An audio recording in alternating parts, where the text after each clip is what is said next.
পূর্ব মেদিনীপুর রাজ্যের নতুন বিজেপি সরকারের মুখ্যমন্ত্রী হিসেবে শপথ নেওয়ার পর নিজের বাসভূমি কাঁথিতে ফিরতেই আবেগ আর উচ্ছ্বাসে ভাসলেন শুভেন্দু অধিকারীর অনুগামী ও সাধারণ মানুষ। গভীর রাত থেকেই হাজারে হাজারে মানুষ ভিড় জমান তাকে একবার দেখার আশায়।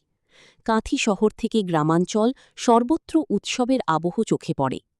একসময় হরিপুর আন্দোলনকে কেন্দ্র করে মৎস্যজীবীদের অধিকারের দাবিতে রাস্তায় নেমেছিলেন শুভেন্দু অধিকারী।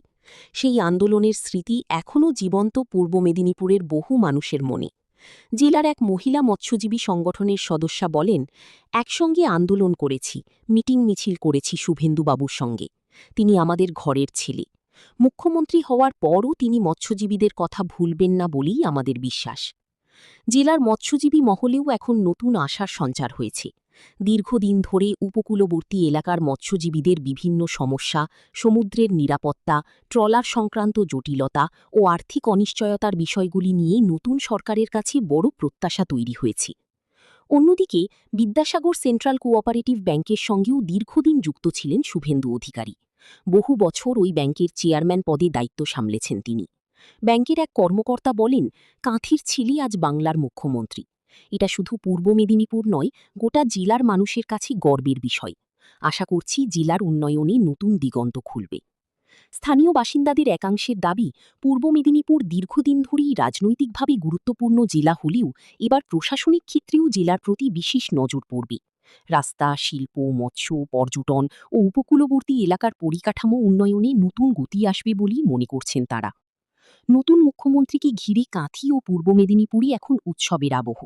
রাজনৈতিক উত্থানের পাশাপাশি ঘরের ছেলে মুখ্যমন্ত্রী হওয়ায় আবেগে ভাসছেন জেলার বহু মানুষ। পূর্ব মেদিনীপুর থেকে অংশুমান পণ্ডার প্রতিবেদন। পশ্চিমবঙ্গের জন্য মন প্রাণ ঢেলে দিয়ে থাকে একমাত্র শুভেন্দু।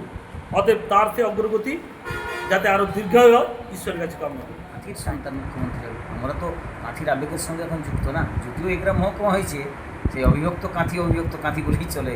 অর্থাৎ কাঁথির ছেলে একটা মুখ্যমন্ত্রী হবে, এর থেকে আনন্দের পেয়েছি। ভালোভাবে চলে এবং কেন শুভেন্দুবাবুর সঙ্গে আমরা মিটিং করেছি, সংগঠনে থাকি এবং সেখানে হরিপুরে আমরাও ছিলাম, এখনও আছি।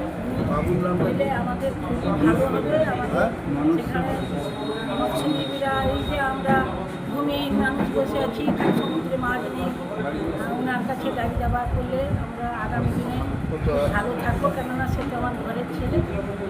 আগামী দিনে ওনাদের সঙ্গে, পরিবারের সঙ্গে আমরা মিটিংয়ে সবসময় আছি এবং থাকবো এবং ভালোই হয়েছে। ওনার কাছে আমরা দাবি